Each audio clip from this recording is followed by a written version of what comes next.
Welcome back to the Beauty Industry Leaders podcast, where I interview the foremost innovators, thought leaders, and successful entrepreneurs in the beauty industry. I'm your host, Sammy Kennedy, and today I'll be interviewing Isabelle Violet from Empress Collective, who has over 15 years of experience doing makeup for some of the leading brands in the beauty industry. Welcome to the show, Isabelle. Thank you for having me, Sammy. It's really great to be here. I'm excited to dive deeper into some of your experience in the industry, the challenges you've had to navigate, and also, more importantly, business structures and strategy. Yes, something that I am very passionate about. I guess as I'm getting older, I'm really loving the whole business structures and the strategies and all of that behind the scenes. Was it something that you ever thought you would initially learn about, or did it take a while to get to that stage? Definitely not. Numbers were not my thing, and it was definitely a learned skill for me. And I think since having my own brick and mortar, I've really grown a lot in that area. Where did your journey in the beauty industry start? Were you always interested in doing beauty, or did you end up doing something else? No, I was traveling and I ended up in Ireland, where my mum's side of the family is from. And I ended up meeting family that I'd never met before and living, and ended up working with them. They're all in TV and film in Ireland, work for RTE, and I did a lot of magazines and TV editorial, and I kind of just fell into it. And then I ended up working for Bobbi Brown in Ireland, and what was that like? It was great. I'm actually really, really grateful that I started with Bobbi Brown, because when I started many years ago, the structure of how that counter was run in Brown Thomas, it's quite a high-end department store, and the expectations were really high. And Bobbi Brown, her system, it was flawless. And I also learned a lot about beauty and natural beauty, enhancing your own beauty. And I guess it was really, really good to have that as my foundations. Because you niched into makeup when it came to the beauty side of things. What did you learn in those initial stages at Bobbi Brown as a makeup artist that helped set the pathway for your career moving forward? I definitely learned discovering what your clients' wants and needs are. Everyone has different ideas, and everyone has different, what could be on a scale of 1 to 10, what's a glam out of 10 for me could be different to somebody else's glam 10. And I guess discovering your clients' skin needs, their textures, what their concerns are, a lot of those really deep questions that you need to know, which will obviously help you create your overall look for your customer. And then obviously sanitization, those are the general things. But as the beauty counter, a lot of it was how many customers you're serving. You've got your timing. You've got to make sure that you're servicing your clients within an appropriate time. You have a time limit so that you're maximizing your sales and for your clients as well. So from the time you started at Bobbi Brown, how do you find makeup has progressed and changed over the years? Because back then you wouldn't have had as much social media influence on all these makeup trends and looks. And as a makeup artist yourself, do you find that it's always evolving and changing, or? Yeah, 100%. So there's always trends that will come and go. But I found when I first started, a lot of the beauty leaders, a lot of it was coming from runway, a lot of it was coming from fashion shows. And when I eventually moved back to Australia, kind of diverting a little bit here, Sammy, but I moved back to Australia and I ended up started working with MAC Cosmetics, and they do a lot of TV, film and fashion and runway. And again, it was a lot of those beauty trends from social media are different to the fashion and the runway world.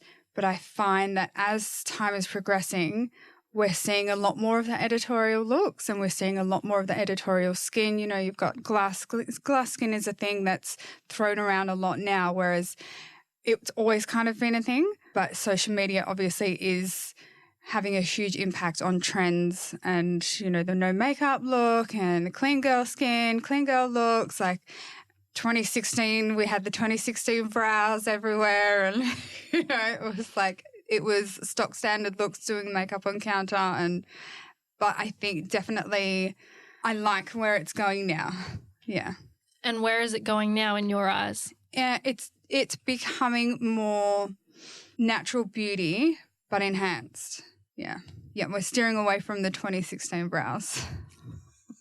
I just remember looking on Instagram and it was very full on there for a while. Glam look, cut creases, smoky eye, very defined. And when you look at some of these makeup artists, they have incredible work. But the one thing you notice is all of their models are, you know, in their 20s and they have perfect skin. And if you are someone in your 30s or your 40s or your 60s and you want to book this person for wedding makeup, you're not really sure if that look is going to be suitable. Yeah, 100%. So that's one thing I really did love about working on a makeup counter with Mac is we had to be trained to, I guess, discover what our clients wanted, our customers wanted, and have the right skills for different skin types, different ages, different skin tones, different skin colors, so different textures. Not everyone has a super, you know, large lid space with heaps of room to play with and there's no fine lines and no texture. Like it's not very common, you know. So I think that's one thing I really loved is learning how to, I guess, use my skills and my knowledge for my client who's sitting in front of me, because it's what you see on Instagram. Of course, it is just, it's the best of your I guess your highlights, you know. But I think I do definitely think there needs to be more light shone on real skin and real texture and more ages and how to look. You know, you can have a full glam in your 30s and 40s and 50s and 60s. Like I've done marriage celebrant and she was in her 60s and she wanted full glam and I was like, this is great. Like you do you. But it's knowing how to use different textures and different products that are appropriate for different skin types.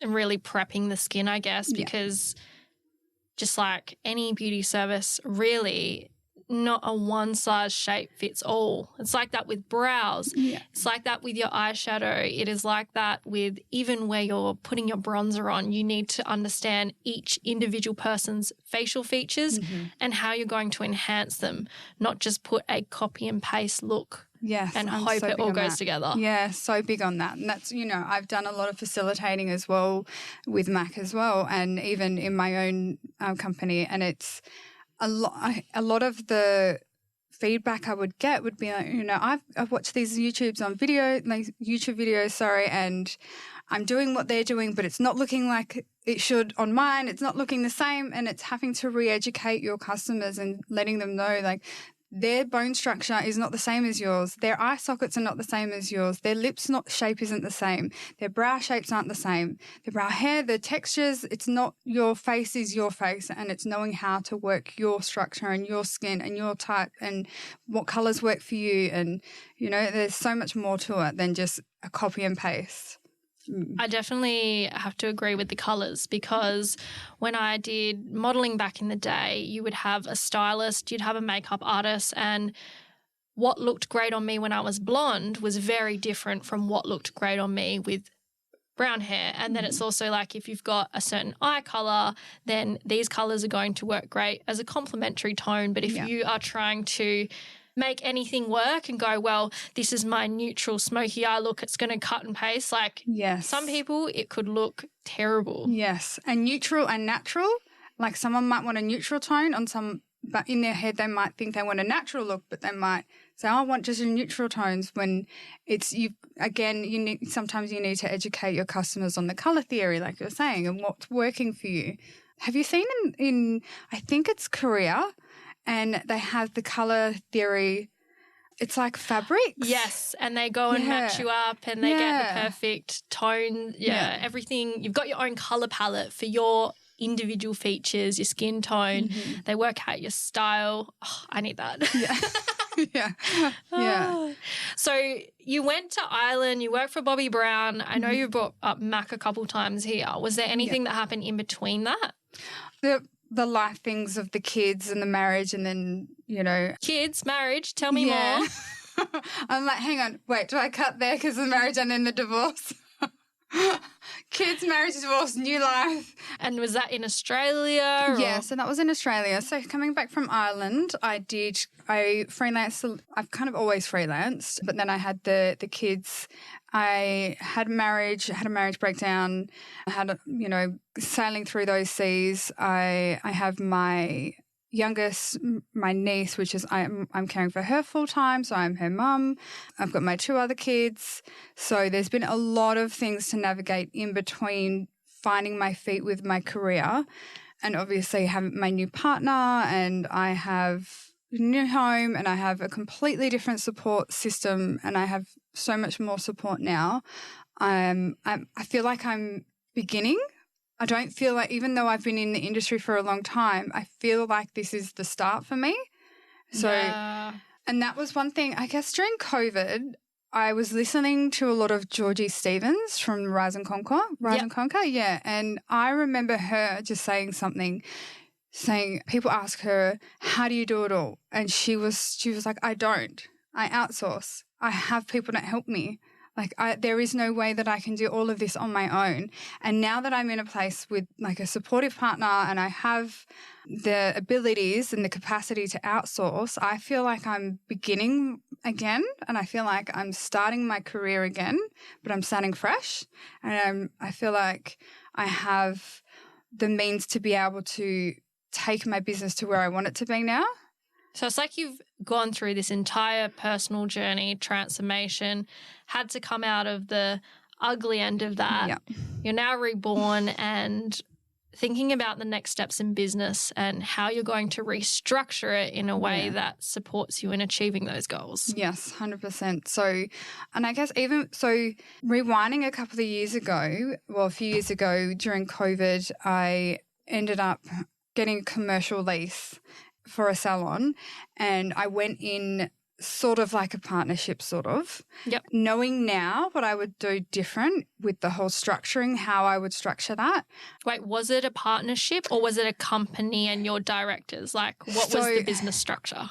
So it was a separate company, and I'm an ABN, and I was on the lease of the commercial property, but also the company was on the lease of the commercial property. Okay. Yeah, so it was basically 2 separate businesses on the one commercial lease. Yeah.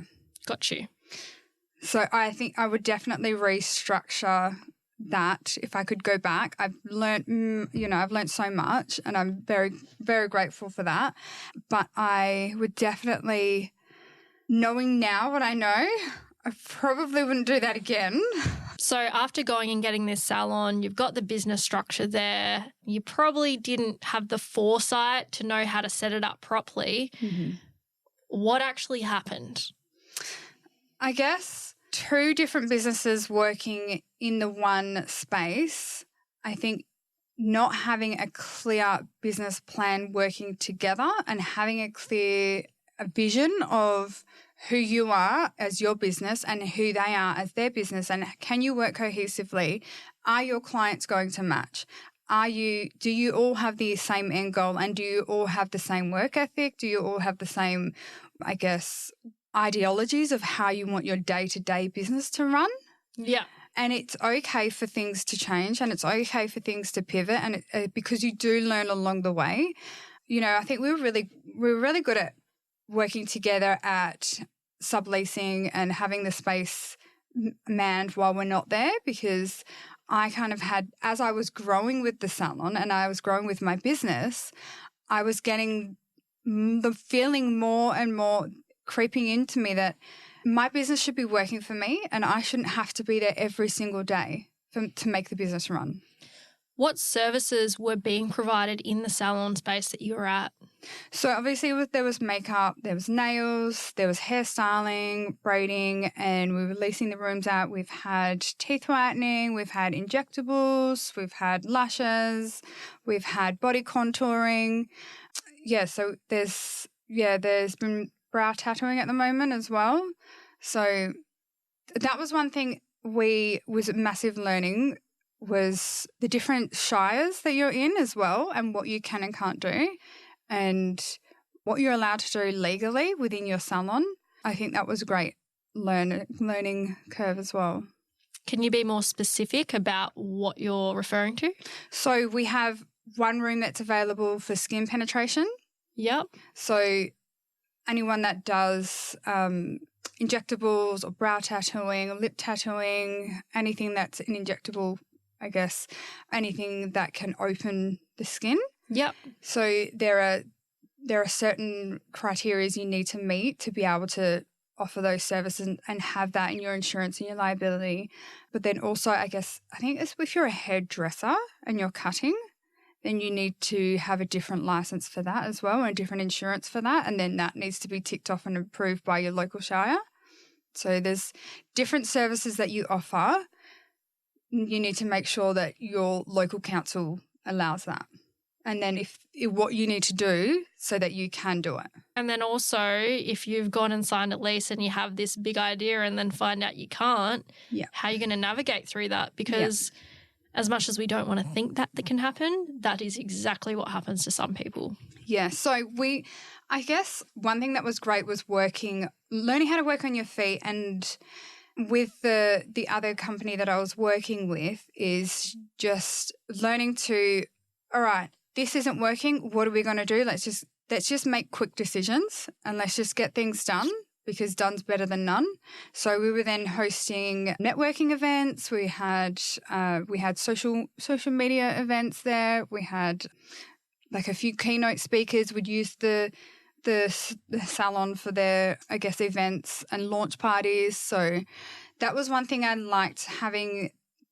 We kind of built the salon to have as a multi-use service and a multi-use salon and space, so that it wasn't just for hair and it wasn't just for lashes and it wasn't just for makeup. So we had the space designed so that we could use it for a lot of different things. And then now, having been there for a few years, I just saw recently on your stories that your lease is coming to an end. Yes. How are you navigating that? Yes. So with the salon moving forward, we will be closing it down, and my services, it's all freelance. So I specialize now in bridal makeup. So I'm on location, and this is one thing that I learned in the last year and a half or so, which is when my bridal clients really picked up.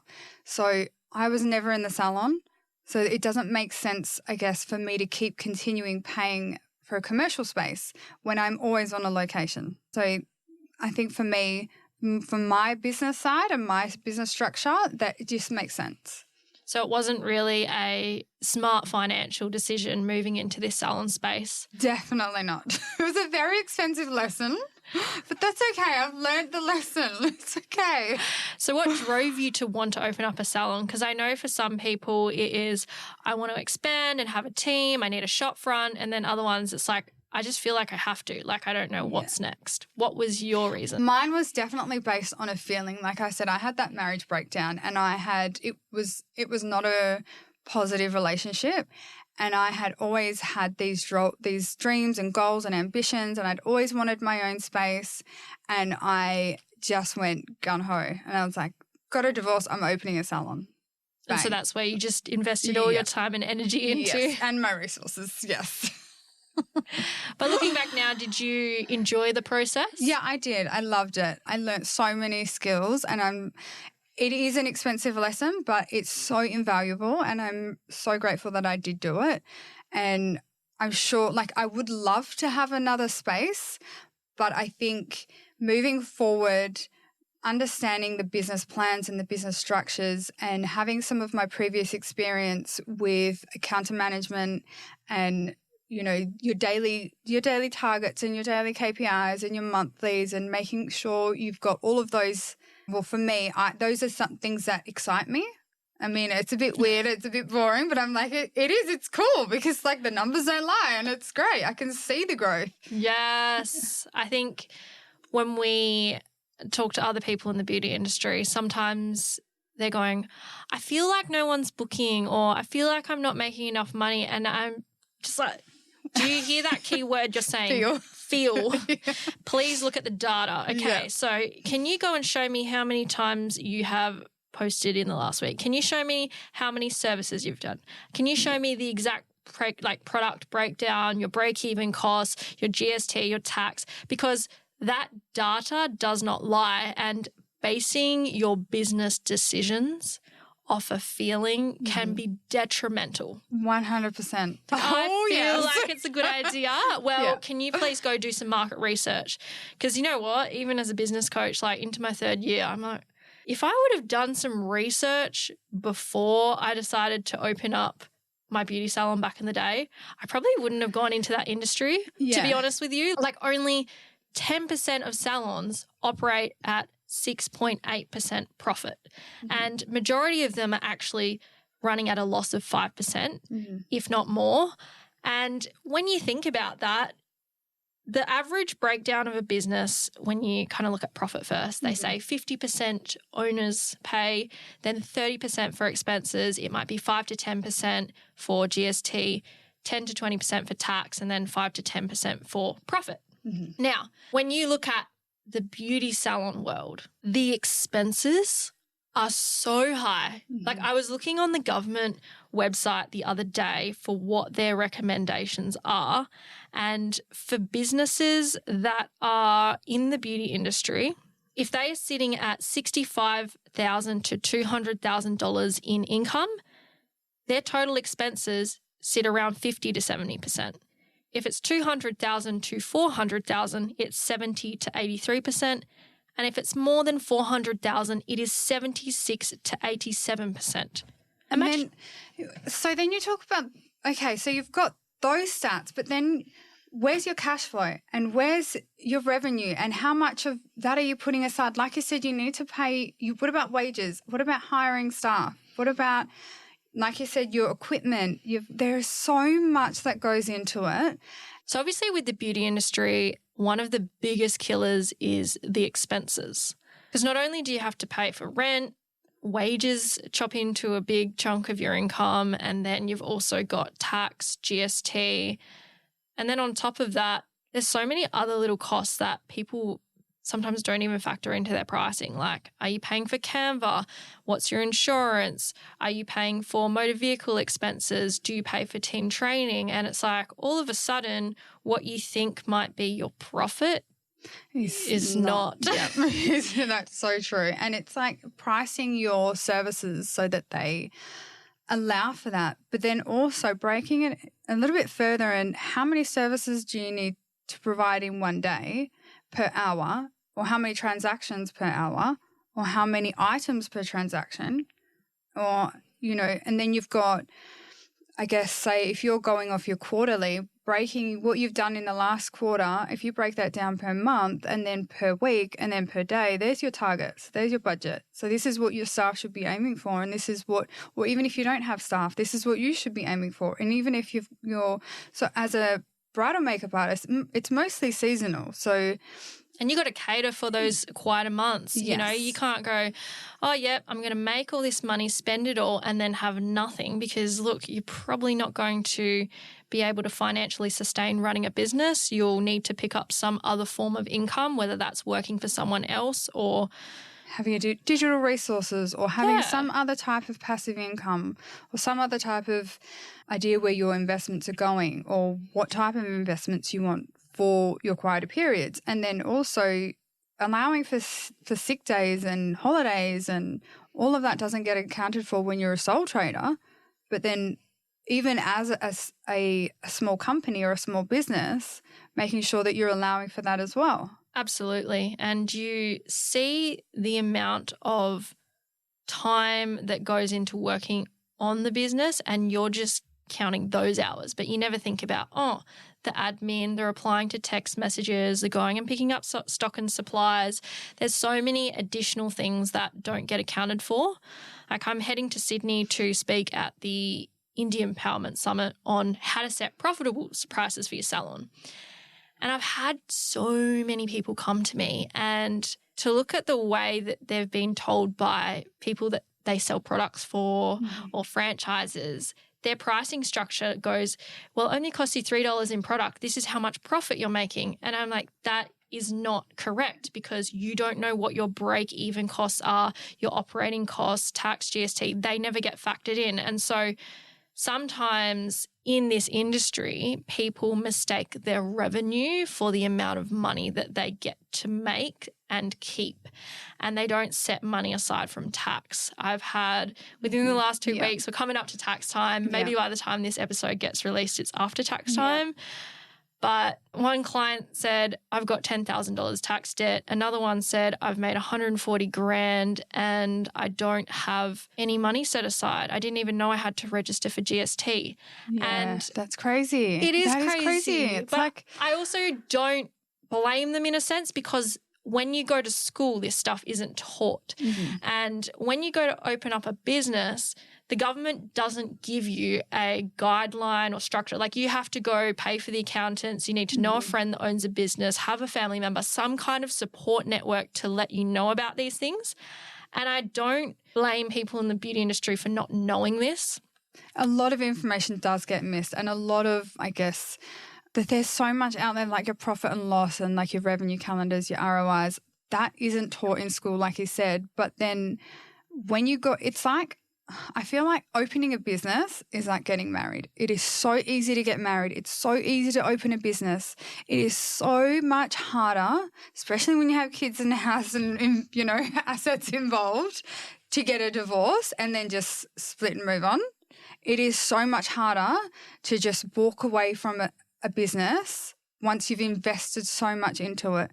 And yeah, I feel like there needs to be so much more light shone on what needs to be done before you're having a business, and not to scare people off, because I mean, it's great having a business and it is an amazing learning, and so many people out there do incredible things and they do excel in their careers.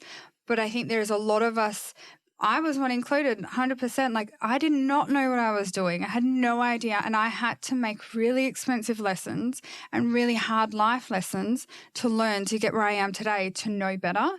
And here's the thing. You don't know what you don't know. And so if you're someone who is listening to this going, I just base my prices on what other people are charging, or whenever tax time comes around, I owe money and I've never got anything left over. Like, there's nothing wrong with not knowing those things to begin with, but choosing not to learn or not to get help or not to make any change is where it becomes detrimental. And if you refuse to learn those things and you refuse to outsource or get support, then respectfully, I don't think running a business is for you, because every business needs cash flow and it needs profit to survive. Yeah. And so you look at the beauty industry, it has an 80% fail rate in the first 18 months. And I believe that's because a lot of people don't learn how to run a business. Yeah. They run a side hustle that is disguised as a business. And so what I mean by this is, you know, they don't think about their numbers, they don't think about marketing, and they don't get any support or guidance. Like, if I want to be the best at something, if I want to be a great makeup artist, if I want to be a great hairdresser, if I want to be a social media personality, if I want to be an Olympian, you need a coach. You need a coach. Yeah. And it doesn't have to be a coach. It could be a mentor. It can be a support network, someone to lean on that can actually provide you with some form of guidance and push you out of your comfort zone. And you want someone who's also done it before you, so that they can see your blind spots, the things that you're completely missing, and they can give you those little tips and tricks, or they can challenge you. Because to be really honest and vulnerable with you, like growing up from 2007, so when you started your journey, I started my business journey, but I was a lot younger. And since then, my family, it's usually my dad and I. My mum does the books and my brother, he is in it, but he just helps out there and there. Yeah. He doesn't really like the stress of business. Yeah, he's a fringe player. Yeah. He's on the side. Yeah. So Dad and I created so many different businesses, and I would be in there working with him. We had go-karting, bowling alley. We've had rodeos. Mm-hmm. Last year we ran a music festival. So we've done a lot together. And he never had a plan, not really.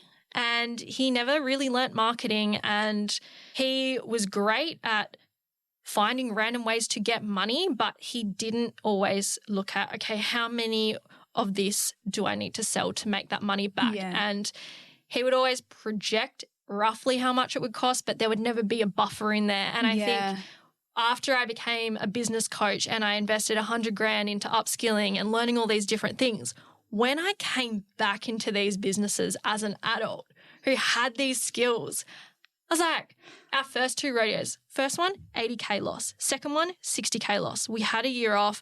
I came back in.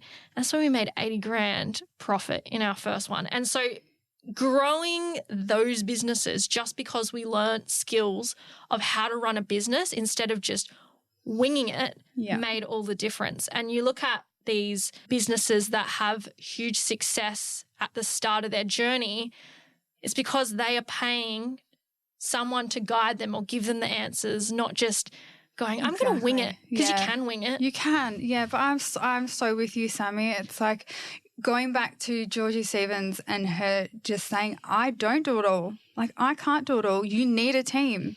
You need a team to help you. Like, that's one thing I think needs to be spoken about when you're opening a business as well.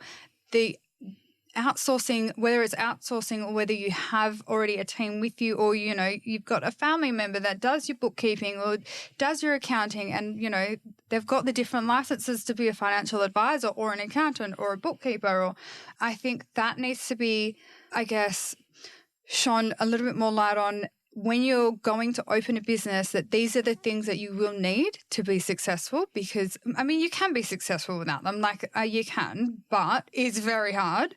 And a lot, like you were saying, the statistics are, it's really, really, really hard in the beauty industry to just wing it. Yeah, and there's so much competition out there now that you do need to have the foresight, or you need to be incredibly innovative to stay in the industry. Mm-hmm.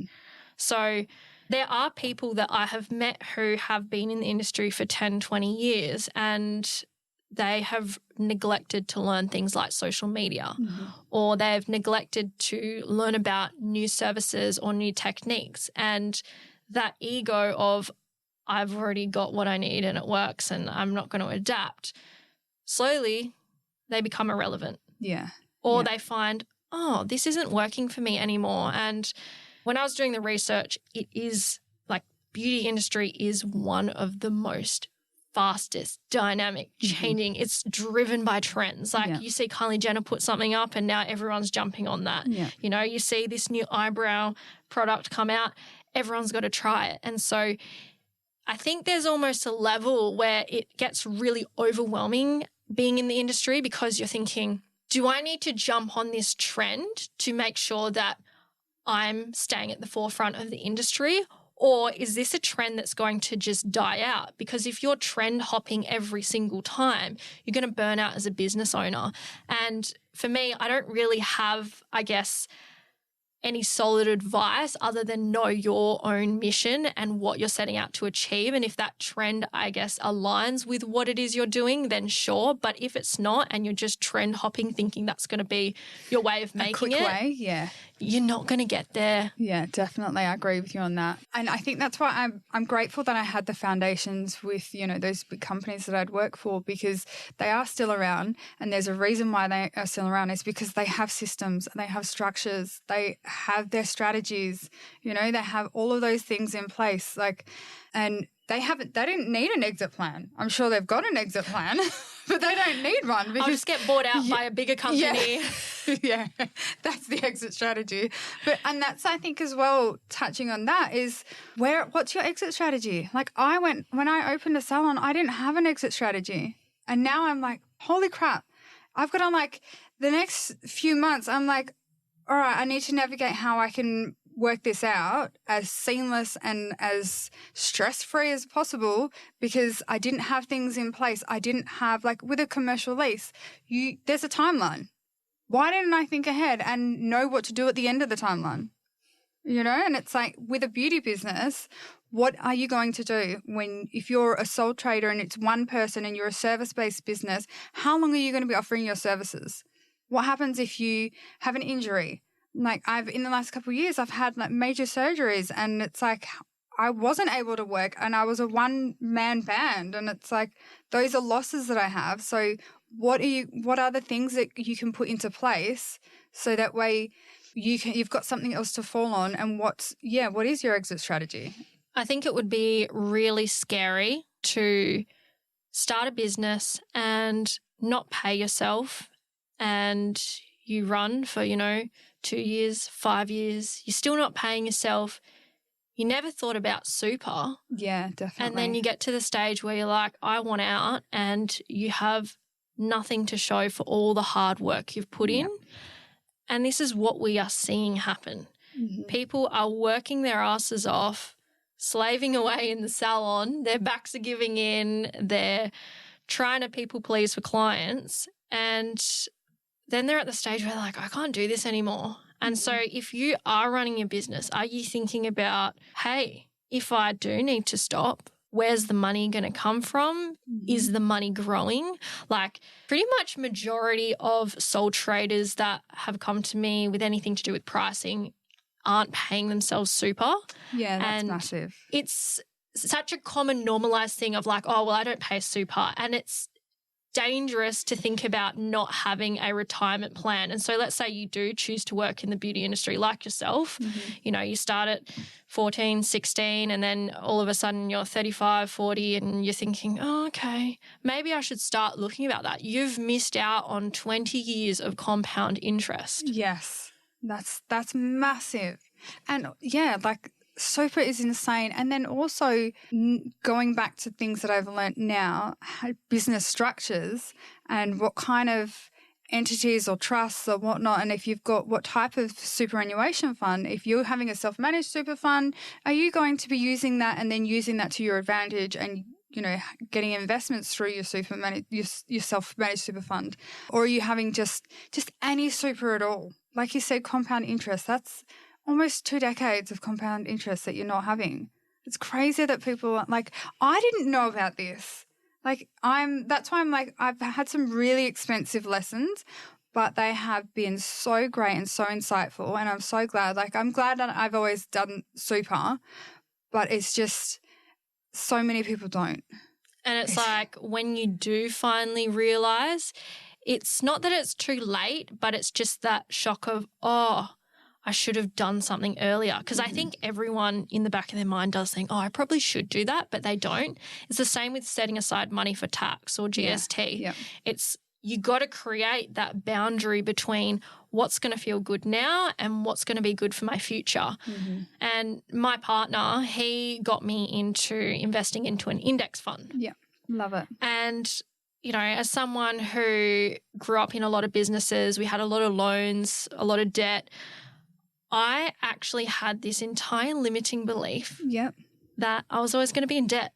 And I never actually questioned why I had that or what I was going to do differently about it. I just saw mum and dad, lots of businesses, lots of debt, and I just thought that's going to be my life. And that's that whole learned helplessness from your parents. Yeah. And so when my partner was telling me about, no, Sammy, if you invest this and you set this aside just like you would a savings account, you can have $1 million by the time you're 45, 50. And I was like, what? And I started doing it. And even in this year, it's sitting at 8% interest. And obviously this is not financial advice. I'm not telling you to go get into an index fund or anything like that. You need to make your own decisions, do your own research.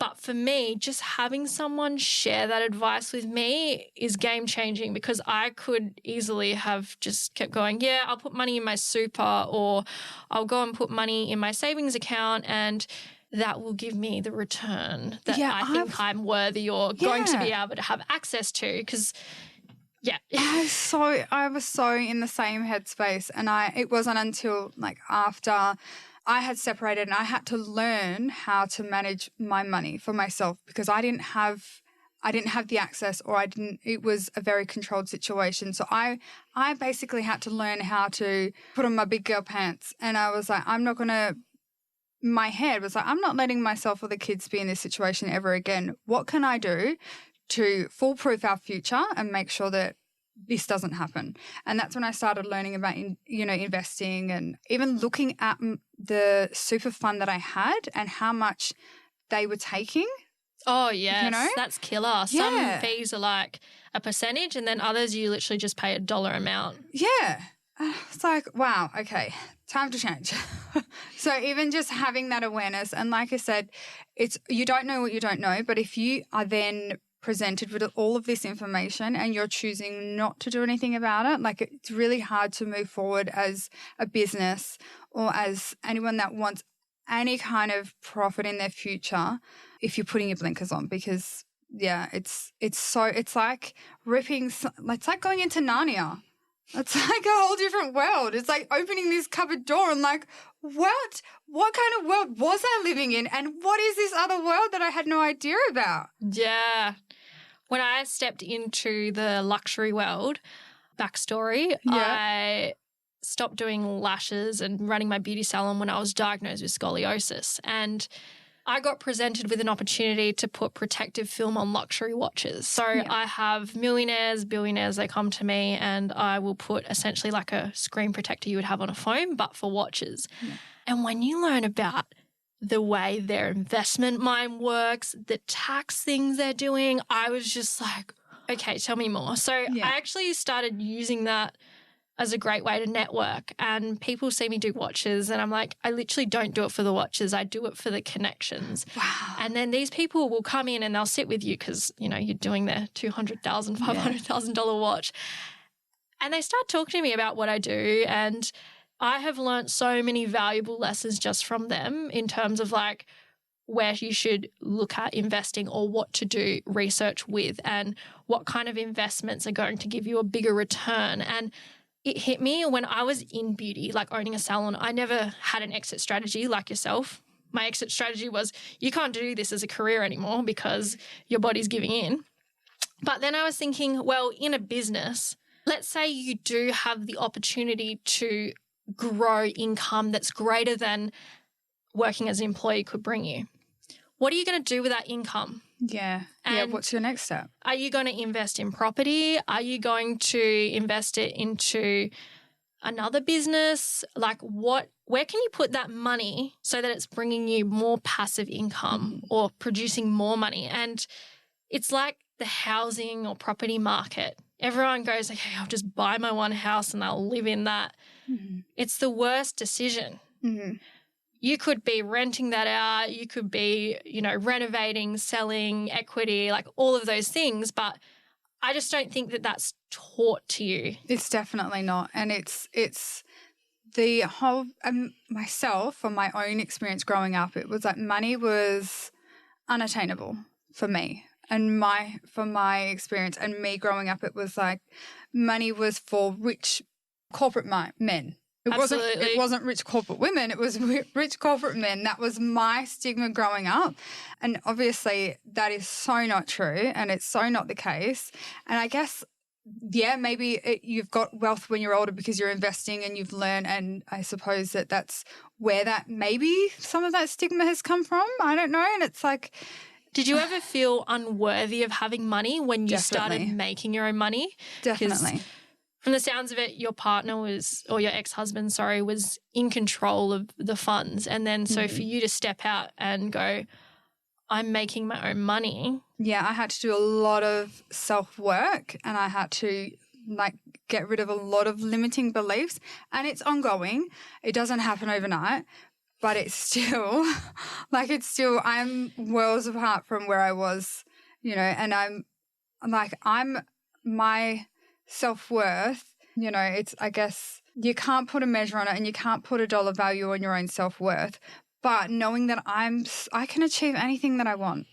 Do you know what's interesting though? Because you've worked in a background so heavily based on KPIs in places like Mac and also being in the beauty industry, with a booking system, even though you say there's not a dollar amount that can be put on your self-worth, I think people do put a dollar amount on their self-worth, as in when I'm making money, when I'm fully booked, then I'll feel good about myself. But if I don't have bookings, I'm a failure. I'm not good enough. Yeah. And I can resonate with that. Yeah. And I've learned to let go of some of those limiting beliefs, definitely. It's an ongoing journey. Like for anyone listening that ever feels that way, you know, you're on a high when your booking system's full, but then when it's not full, you're like retracting, you don't want to show up. You feel like you're not good enough. Sometimes it's like that self-sabotage of, I don't know what to do with this money. I don't know if I hold on to it. I'll just go spend it. I'll make myself feel good. And that's where the money mindset work is so essential. Like if you've never looked into your past of where your money stories originate from, I remember when I first did it, I had a phone call with Mum and I thought, I'm just going to ask her some questions about like my childhood and all of that. And I could just hear in the language. So I remember because we had all the businesses, all the debt, I as a kid never felt like I could ask her for a nice pair of school shoes or Nike shorts. It had to be from Kmart or, you know, Best and Less, because I didn't want to put that pressure on her that she had to pay for something nice for me. So I'd work at bowling and I'd save up and then I'd go buy it myself. But whenever we asked for something, she'd always say, we can't afford it. We can't afford it. Yeah. See, that's one thing I'm really cautious and I check myself a lot is my language around the kids. And I've got my eldest, he's very money cautious and I'm like, oh, he doesn't want to spend his money. And I keep, you know, I've got investment funds for them and I keep trying to open and show him I'm open with them. And I never had open discussions about money when I was growing up because we didn't have money. Yeah. And we didn't have the money to have the discussions. But with my kids, I try to make sure I'm open with them and I'm talking about them. And instead of, you know, I check myself and it's, you know, I can't afford it. That's not a priority right now. We are working for other goals. This is what we're working towards. Once we've done that, and then maybe. You know, it's like it's rather than I don't want to pass on other limiting beliefs around money. I don't want my kids to think that they are limited. My middle child, he's like a little entrepreneur. He's like, because sidetrack, I do perfume oils as well as a side business with a different business. And my kids have come to markets, you know, they've come along that journey, which we started in COVID. And my middle child, he's now got the entrepreneurial spirit. He's always trying to sell things and, you know, he wants to host his own mini kids markets where, the kids are selling their own things and he's the host of it. But his idea is to charge the kids $2 a table. And then he goes to me, Mum, do you think, is there going to be power outlets? I'm like, yeah, darling. And it's like, do you think if I bring phone chargers, I can charge them 50 cents for using the chargers? I was like, you're so worlds apart from where I was at 10, but I love it.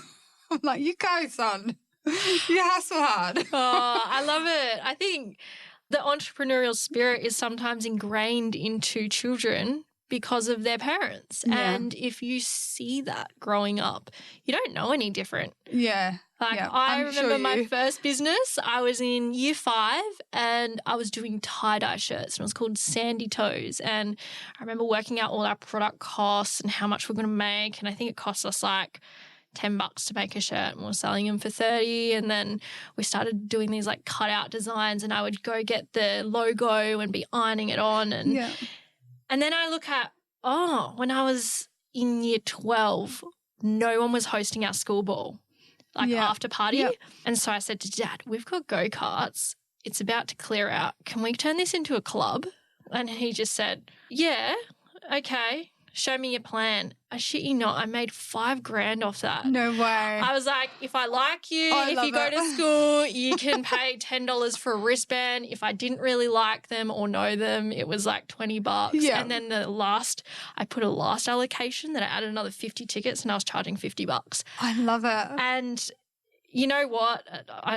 for anyone listening, they're probably like, oh, I like you, I don't like you. I got bullied really badly in high school, and I'm not a victim. I don't sit there going like, this is me taking my but power. I was just like, you know what? If I'm going to host something and it's for people that, you know, were assholes to me, at least I'm going to get paid for it to put up with their crap for a night. Yeah. And it was worth it. And that money helped me move to Perth.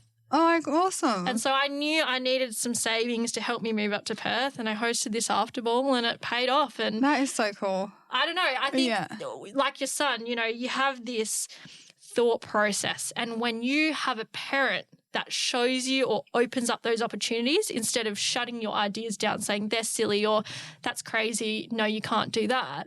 It's actually a gift to be able to look at any situation and think, how can I create a solution and how can I get paid for that solution? Yeah. That's what I always try to say to my kids as well. I'm like, let's be a solution-based family. I love that. Like, there's always going to be problems, but there's always a solution. And there's always more than one solution. Oh, my gosh. Let's just sidetrack. When I was at school, you're taught there's only one right way. There's only one solution, one answer. You know, don't collaborate. You know, you're either right or wrong. Put your hand up. Don't ask other people. And it's like all of these life lessons or things they taught us at school, it's the complete opposite in real life. Yeah.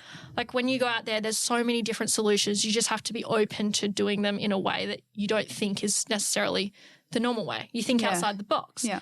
And then there's also having that network, that community, collaborating with other people. Like this podcast, I remember sitting here and I'm like, I'm not going to call it the Sammy Kennedy Show. And I sat there and I was like, people aren't going to be drawn to a movement, but if it's beauty industry leaders, it's paving the pathway for a better future. It's a movement of people who want to raise themselves to higher standards and have that community aspect.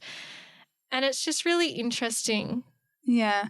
I think I like the way you were talking about collaboration. So backstory, I homeschooled for a little bit with my two eldest, and a lot of that was collaborating. A lot of that was people skills, and a lot of it was networking with other homeschooling families, which is, again, like a Narnia. There's so much out there. And I found that helped not only myself but my kids as well to be able to build their support and build their network, because they were learning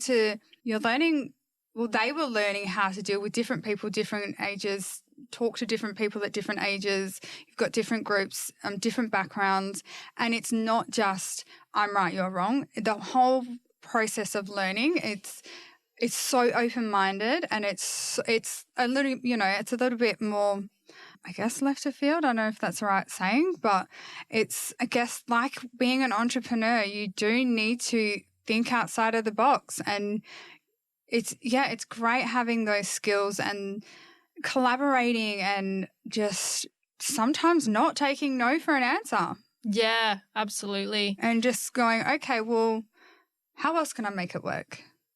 What else? Okay, no, because why?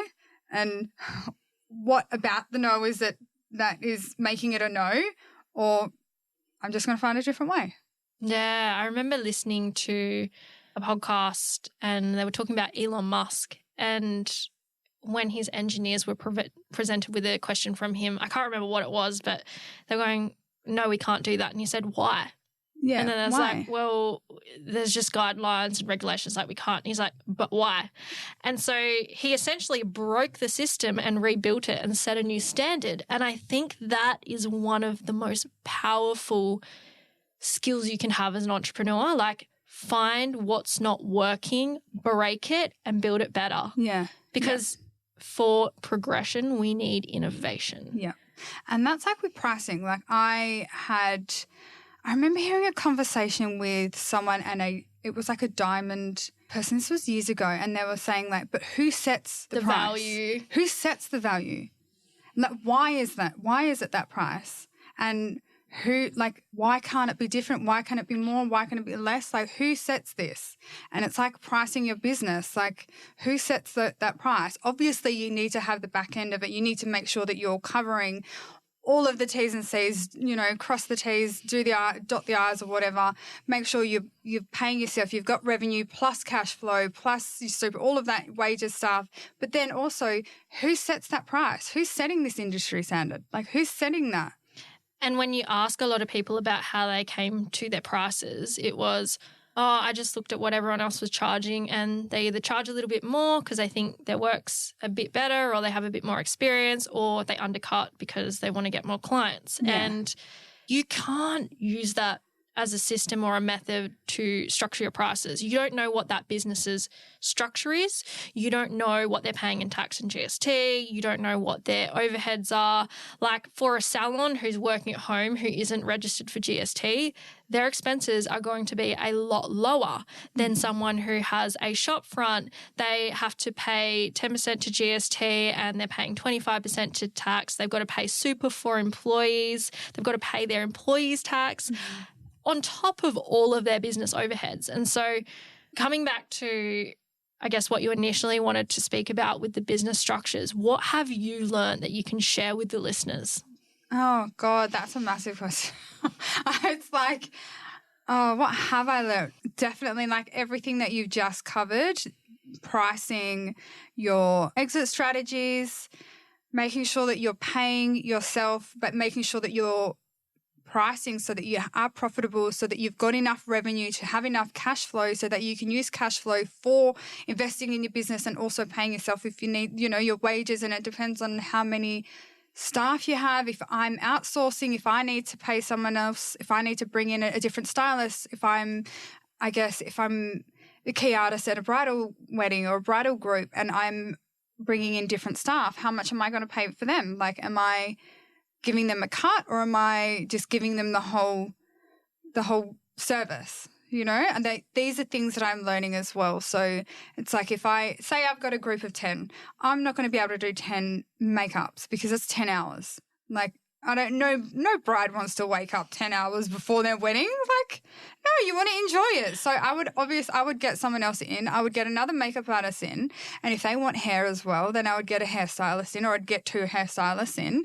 And then from that, am I going to then create a package where the brides are paying the one fee and I'm paying the other stylist? Or am I getting the stylist to invoice me? Or am I taking a commission from the other stylists?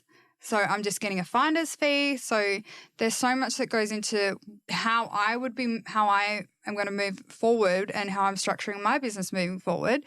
Because like I said, I feel like I'm starting fresh again. I feel like this is all brand new for me. I feel like now that I have the support behind me, my partner's very supportive of me. He's very hands-on and he backs me in everything. And like, he's my team, but then also I now have the capacity, knowing that I have someone that's supporting me personally, that I can go out and get the other support that I need, which is my accountant, bookkeeping, my admin, if I want to hire a VA, if I want to hire someone to do social media marketing, like I've got that capacity now. So yeah, I definitely feel like I'm new, even though I'm like, I'm closer to 40 than I am to 30, but I still feel like I'm fresh now. Well, I think it's that, once again, you don't know what you don't know. And then once you do know, okay, let's redo this properly. And there's nothing wrong with starting fresh. So I've been hosting my Fully Booked Formula training, and majority of the people that have come in have the rudest awakening that I don't have a brand. Yeah. I've got this logo, I've got some pretty social media graphics and lots of photos of my work, but I don't have a brand identity, a brand personality. I don't know what my unique selling point is. I'm not really sure how I'm going to convey my message with my target market. And it kind of hits me. I'm like, I know you feel overwhelmed that you're learning all this new information and you've been missing all these parts, but think of it as an exciting experience because now you have the tools to go and make those changes and you get to rebuild your brand that is more of an accurate or current representation of who you are or where you're progressing to.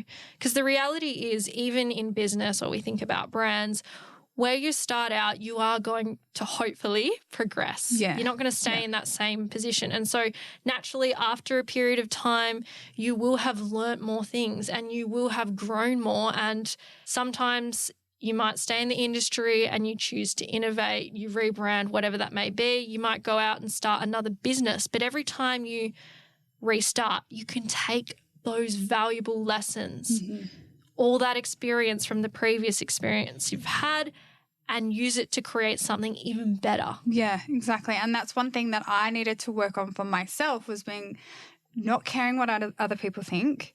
Like, this is my road. This is my lane. I need to stay in my lane. Don't worry about what other people are doing. Let them drive their cars. I'm driving my car.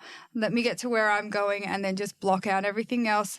It doesn't matter what other people think. You can start over again. And like you said, if you're taking that knowledge and those lessons that you've learned, you can start over however many times you want. Yeah. You don't have to stay in the industry. You can stay in the industry. You can, I guess, pivot in another direction. Like, pivoting is great. I think I've pivoted so many times. I feel like I'm, I don't know, on a merry-go-round or something. Yeah. But no, and the rebranding is that I'm so excited to rebrand, because I feel like closing the salon is giving me that opening to have a new brand and open myself to where I want to go, and a different vision, and a vision that I've always had, but have it, I guess, more enforced. Yeah. Definitely. I definitely think that my greatest blessing was when I first started coaching. I didn't go and pay for a graphic designer in my first year because I wasn't really sure about my brand yet. Yeah. And once I was more set in stone about what it is I wanted, who I was, where I was going, I then had enough information to go get a proper branding kit done, have everything on that visual side represent me, because I'd already done the internal work. And so now I have the pieces together that when I go to someone, I can just outsource and show them my branding kit, and it's all aligned and it's all at the stage I wanted it at. But when I first opened up, I can tell you right now, it was not at the stage where it was ready to have a brand built, because someone else would have been building it for me, because I just wasn't sure what I wanted. Yeah. How did you navigate that? So becoming more clear of what you wanted? Trial and error, to be honest with you. I think it took me more so figuring out my brand identity. So because I'm more of a personal brand, I actually needed to go and do some serious work on me. So as someone who's always hidden behind a mask, in terms of like, I've either been in the beauty industry and I'm like always hiding behind a mask of a business. Yeah. It's one of the questions I like to ask people on the show. It's like, if we were to take away the business, who are you behind the scenes? And when I was younger, Sammy was a surfer. Sammy was a four-wheel drive motorbike girl, and she was also doing ball makeup for all the girls, and she was always in the businesses. But I've always been quite lively and a bit of a rebel. And when I came into this side and my brand, and it's like, who am I? I never really gave myself the permission to think about who I am. And so I was like, well, what does that higher version of myself look like? Who do I want to evolve to be? How do I want people to feel when they're around me? Yeah. And that's when I started really just journaling and reflecting and writing that out. I want people to feel motivated and inspired. I want them to know that I'm a no BS, straight to the point kind of person. Yeah. That I'm really kind and caring, but if you cross me over or try to do dumb crap, then I'm not going to stand for it. Yeah. You have your boundaries. Yeah. And lead with integrity and have good, I guess it's not even cut that back, and to just be fair. And that's what I stand for. Being really genuine, being fair, and not trying to be someone else, because I think in my younger years I was trying to be someone else, and I didn't think people would accept me for who I am. But as I've navigated my way in the beauty industry, especially coaching, I thought I needed to change who I was so that other people would accept me. Like, I thought I needed to probably drive an Audi and have designer handbags and wear a full face of makeup everywhere I go and get more things done to my face. But it's just never been me. And I have nothing against people that go and get that done, because if that's what brings them true happiness, then who am I to judge for that? But for me, I just wanted to be myself, and I wanted people to be drawn to the real version of me, because what you put out is what you attract. And so if I'm trying to be something that I'm not, I'm going to attract other things that I'm not, and that's exhausting to keep up with. So to really circle back and answer your question, it was I needed to go and figure out who the heck I was, because you are your brand. Yeah. You know? Hats off to you though. Like that's incredible, because you know, I'm almost double your age. So, and I'm just learning this shit now. Like, so good on you. Like, this is amazing. Thank you. Yeah, it's great. And these are things that I have had to learn hard and fast in the last few years, and just, like I said, just not care what other people think. I think you get to a point where you care about what everyone else thinks, but then you realize, is this really serving me, and how much does it hold me back? And then you think, well, the people that you think care about what you're doing, they don't actually care. They'll just say something, gossip, and then they move on to the next thing. And sometimes when you have, I guess, that hurt version of you, like maybe the people that bullied me in high school, or maybe the ex-husband, or whoever it is, sometimes you're doing it to despite them and like, yeah, I can do this and I'm going to prove you wrong, but they're not even watching. Yeah. And I think sometimes we forget that. Like, I was doing all these great things and competing in Miss Universe, and I remember that emptiness inside of like, yeah, stuff you. I remember when the modelling agency told me I'd never be tall enough to do runway, and I was like, well, look where I am now. And I realised that came from a really sad place of low self-worth, and it took me going through a breakup and traveling and being in solitude away from everything. I put my business on hold for a month, and this was all last year, and I realised how lucky we are here. Yeah. I never thought about that. Yeah. You know, we are so lucky, it's almost like it's entitled. Yeah, that's one thing I try to, you know, talk openly about with my kids as well. It's like, we are so lucky. Even though my personal upbringing wasn't good. It was toxic and it was unsafe and there was a lot of harm. But to be in a country where I can now progress still, like I'm an adult, I can progress, and my kids can have a great life, and I can access services that can help me and help the kids and help my business, help me as my personal life and also my business. And how lucky are we in this country to be able to do that? Like, the world out there is so different to where we live. Like, it's so insane. Yeah. Sometimes you go, oh, it's so hard running a business. And I'm like, it's actually a privilege to have this kind of pressure. Yeah. Like, I was in Vietnam, and I just remember walking streets, seeing people slaving away in the markets. Like, they are looking for any tourist they can find to buy something from them just so they can eat that night. And you see these kids playing with rocks and pretending that they're cameras, and they are so happy. And back here, someone's not happy because they don't have the latest iPhone. You know, Yeah.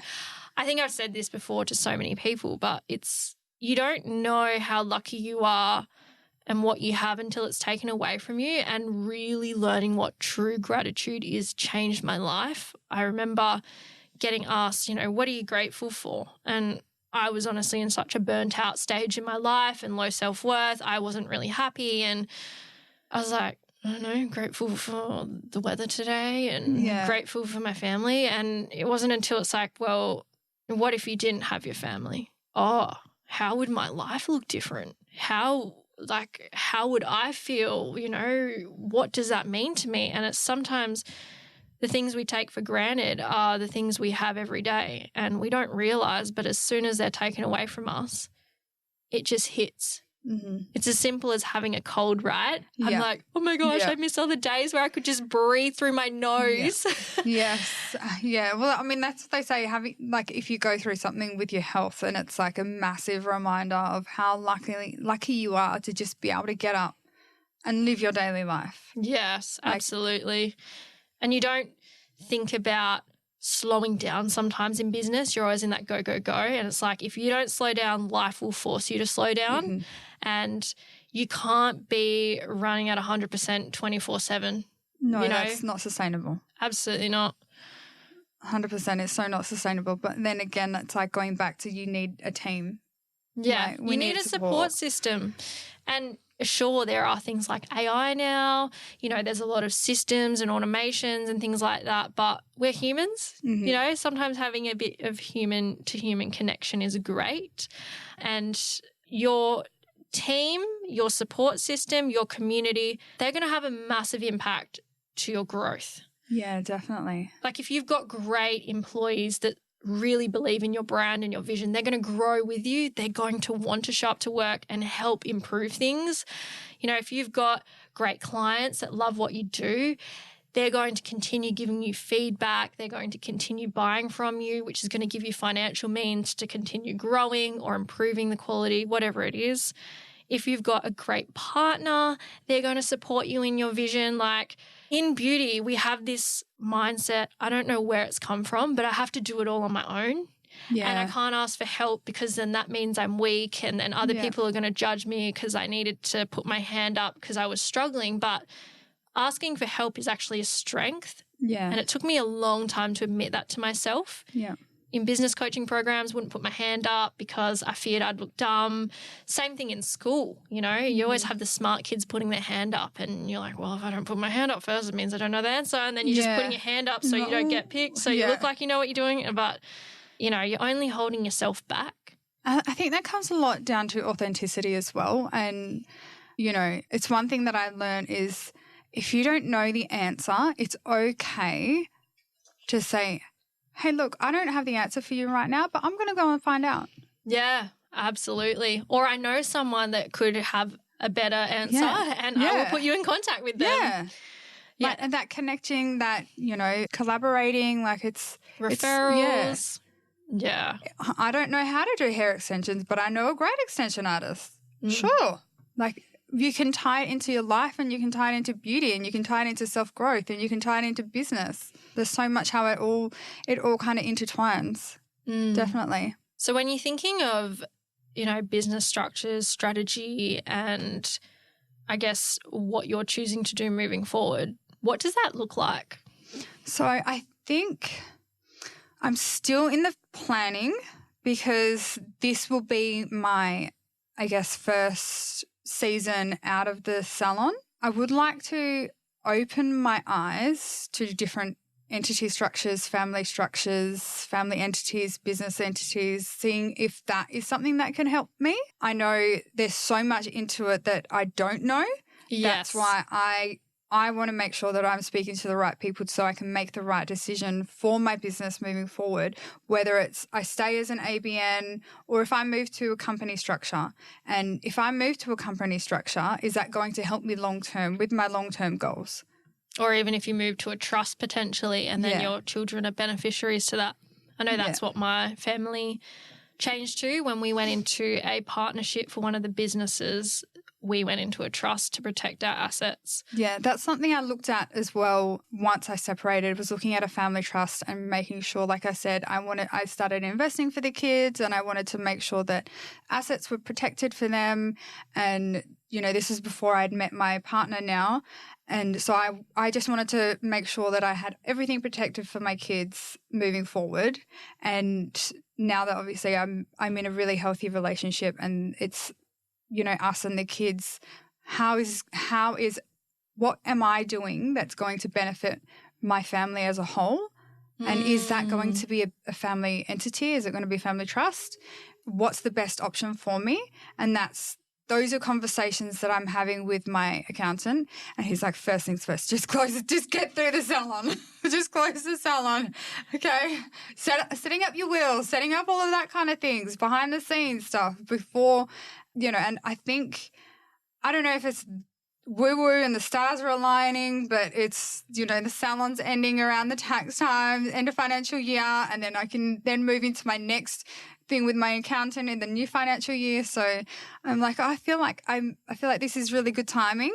But yeah, I think those are things that I want to look at more because they excite me, is how the tax structures work and how I know things are changing with small businesses and company structures and, family entities. I know all of that's changing and there are new rules and laws and new things are popping up. But yeah, like, how you were saying with your luxury watches, I think there's a thing with luxury cars. Yes. That's changing as well. So I'm grateful that I have a really good accountant that I can kind of dump everything on, and he's just like, well, sir, hang on a minute, love.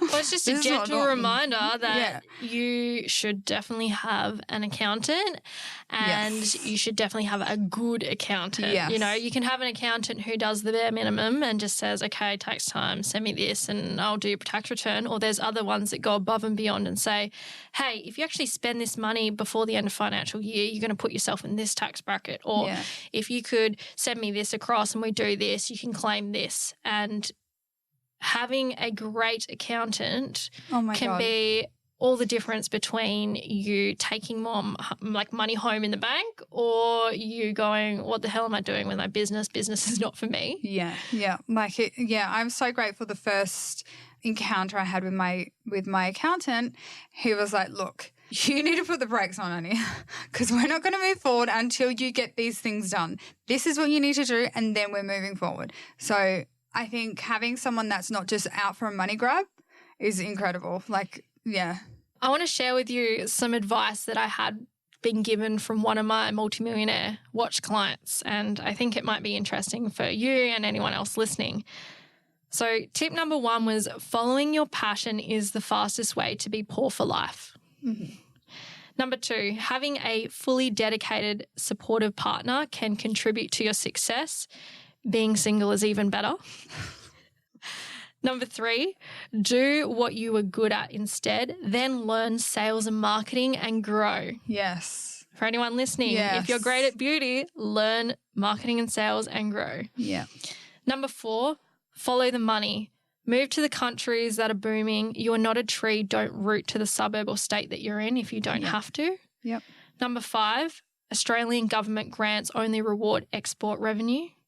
Number 6, learn how to buy assets in your trust. Don't own anything in your name. Yes. Number 7, like fitness, diet is 70% of your results and 30% is working out. Being rich is easy, but staying rich is hard. My formula is 30% sales revenue, 20% accounting knowledge, 30% networking, and 20% self-improvement. Yeah, I like that. Yep. Those are the tips that I was given. And I think they are so valuable in the sense that we get so caught up on how do I improve the one skill that I'm already pretty decent at after a while. Like, let's say you've been doing makeup, right? I've been doing makeup for 15 years and I'm going to go take another masterclass in upskilling. I'm going to take another masterclass in this. And it's like, you're already pretty great at makeup. Yeah. What other complementary skills are going to help you grow your makeup brand, your business? And so it's not going to be taking another makeup class, because I can tell you right now, your competitor could be way worse at makeup than you, but if they have better marketing and sales, they're going to be further ahead. Yeah. So definitely moving forward, building that marketing around my brand. And, I've got the experience and I know that I'm good at makeup. I know that I'm good at my job and I love doing it, but it's building those marketing skills or outsourcing, just getting someone to do it for me. And also having that plan in place, because you've got the experience with understanding how to interpret the data, right? Exactly. So if you want to go into a company structure or a trust or whatever it is, and you know the tax brackets, or you know that it's going to cost you X amount, you need to figure out how many services, what the profit margins are, like moving forwards. What are going to be some of the most important metrics that you're tracking now that you know and understand this? Well, I think starting off again is my revenue, cash flow. I need to make sure that I'm on top of my bookings and I'm making sure that I'm planning ahead and I'm, the wedding seasons for 25, 26, not just 24, 25, 26, 25, 26 and moving forward with that. And I definitely need to invest in somebody else to help me, like whether it is a VA, someone that can help me with those marketing and help me with the back end of the things that are not your strong point. Not my strong point. I guess I was actually going to ask you how you thought about technology. I want to learn more for me, my personal, because look, give me a printer and I'm going to throw it at the wall. I want to learn more about technology, okay? Are you using a printer? That's so 2010. No, I'm kidding. Right? Now we just do everything digitally. Like I got my Apple Pencil here. I signed it off. There's no need to print. Right, I know, right? Gotta save the environment. Come on. No, I'm kidding. I'm a process person. I need to have things in my hand. I have to write them out on a bit of paper for it to work in my head. But for me, those are personal things that upskilling and though I know I can do the job, but I need to upskill on those type of things. I need to learn more digital. I need to learn, or if it's really hard for me, just learning who do I go to get me some help? Yeah, those things. That's true. I remember Googling, YouTubing. I don't think podcasts were as popular at the time when I was trying to look for information on how to run a successful business. I had all this experience and information from the previous businesses, but the beauty industry just felt so foreign from everything else I'd known. Yeah. But yeah, I think that's really something. I cut that bit. Different online booking systems, and I would like to have, obviously, with my bridal brand and my bridal business, I would like to be able to have either online tools that my brides can access, or that something that can help them prepare them for the day, something like that. You know who does it really well? Kayla Lee. She is the first guest I had on the podcast, and she helps bridal businesses build out a whole process for their brides. So they've got Dubsado automations, and it sends them out your bridal package and how to prepare and all of these things, and it really enhances the client experience. And that's why she's been able to stand out and brides choose her and pay a higher price point, because of how well she set up this system to ultimately enhance the client experience. So I think, like you're saying, if you know that that's what's missing, don't just keep ignoring it. Yeah, definitely. I know that those are things that I need to work on, and those are things that I would like to see as an innovative experience for my clients and for my brides and for the group bookings or for events. And it's, I guess, going back to systems, there's a reason why McDonald's is still around. There's a reason why, because they have a system. Yes. They have a system. Every single McDonald's you go to, they train their staff the same way. They work in the same way. They have their drive-thrus the same. It's a lot of it is real estate and property, but again, they have the systems. They've already done it. They know what works. It's just rinse and repeat. Exactly. And I feel like, I think I mentioned it earlier, I feel like your business should be working for you and you not for your business. And that's what I mean by that. I think your business should be flowing for you, and you should be flowing with your business, and it should be growing as well. And I definitely think, moving into having some of those digital forms accessible and just making life easier. And I'm a busy mom of 3 kids, and I need all the life hacks. I need all the automated stuff. So that's how I want my business to run. I want it to be smooth and effortless. And I think that's where I'm going with that. Absolutely. You don't want to be a slave to your business forever. No. And again, an exit strategy, what am I going to do? I don't want to just set all of this up and then what? Yeah, it's even thinking ahead. What's that brand name going to be? Because if you build this business up, you've got the systems and processes in place, you have a great team, and you want out, can you sell it? Yeah, exactly. And not to mention the profit margins. Are the profit margins attractive to a buyer? Because if you build this entire business and there's not really much to show for it, no one's really going to want to buy it unless they know that they can come in, implement their own systems and processes, increase the profits and revenue, do it up and then sell it. Do you know what I mean? Yeah, 100%. I'm so with you on that. And other people aren't going to want to buy a named brand. Yeah.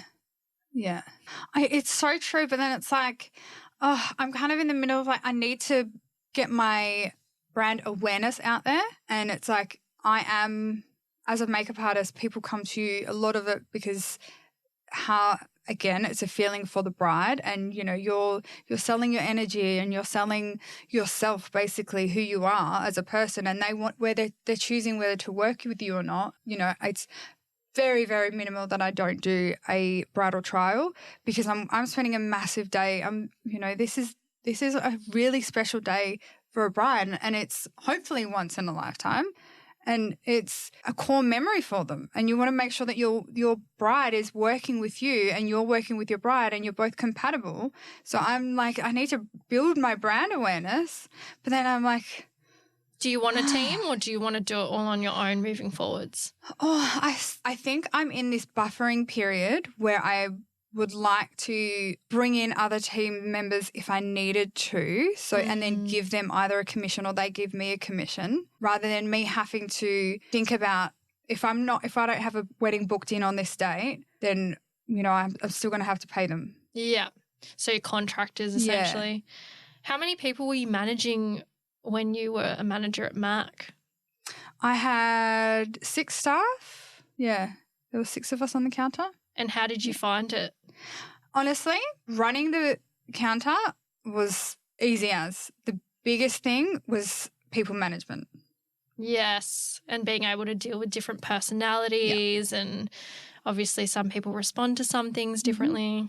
Yeah, so I think I learnt to empower staff in there, I guess, empower them for things that they were good at, and managing conflict was a big one. Yep. Delegating was a big one. Some staff, and then also finding staff. Sometimes people just didn't want to work. Finding staff and hiring staff and making sure you've got the right stuff for your team and making sure you guys are all working together and it flows. That was good. That was a good challenge. I did like that. So I do like the managerial side of it, and I do like that side of running it. So I definitely feel like having that experience on counter will be able to help me if I'm on a bridal team and I'm working with contractors and I've, outsourced other beauty, makeup artists or hairstylists or whatnot to help on the day. And I guess setting the vibe, setting the standard, and setting like a standard of this is what we're doing for the day. And I guess managing those contractors before they even come in. Yeah, having that solid system in place. Yeah. So, time efficiency, you're getting the result, everyone gets paid, we walk away happy. Yes. And whether that means having digital products and being like, hey, this is a service agreement between myself and the subcontractors. Yes. This is what's happening and these are the expectations. Yes. And that's essentially your operating manual. You need to be having one of those in your business if you've got a team, because if you have in your head how you want things to run but you haven't put it to paper and you're not giving that to your team members or your contractors, then you can't expect everything to go the right way, because they're going to try to fill the missing gaps of knowledge. Yeah. If there's something that they're not told how to do and you're busy, you don't have the time to tell them or explain it, they're just going to have to do a bit of a YOLO. Yeah. Like anyone that's been done a bridal makeup and hair, it's go. Like you are on a really strict timeline, and like you don't have time to educate another contractor on how things should be done. Like, so these all need to be done beforehand and you all need to be on the same page. And it's sort of like, I find that there is an unwritten rule at the moment when you're working with other stylists. But I think for myself, I would feel safer having something in place beforehand, knowing like I said, these are the expectations and this is what the bride is expecting and this is what the bridal party is expecting. Every wedding is different. Every bridal party is different, but even having something in place that helps, it helps the brides manage their day, or help, the maid of honor or whoever they're having, who we can go to for any other information or things that are needed, but having, I guess, the same sort of standards with your subcontractors. Done for you is massive. Like if people know that it takes them less effort and creates more convenience, it's going to be a huge selling point. Like I even find that in coaching. Yeah. If I give clients lead generation frameworks that I know have worked in the past, I'm giving them DM scripts that have created a huge amount of client conversions. Instead of me saying, this is what you should be doing, I explain what they should do, why, but then give them that template, that script, that framework. It makes it that much easier for them to implement. And if it's easier, there's no resistance, they can go implement it, they're going to get the results they want, everyone's going to be happier, you get a great result and hopefully a great testimonial out of it. Yeah. And you continue growing that way. Yeah. And I mean, I'm sure there's going to be hard conversations along the way. Like I've had to have hard conversations with team members before, like staff in the past, and being like, this is what we've agreed on and you haven't done your part. It's, you know, you are going to have those conversations. But if you've got something in place and it's there and it's in front of you and it's like, we've agreed on this and I've come to the party and you haven't, then how are we going to fix this? Or this is the implications of what's happened. Because you've already got those systems in place. You've already got those things written down. It's already agreed upon. It's already done. I agree. We've definitely covered a lot of ground in this episode.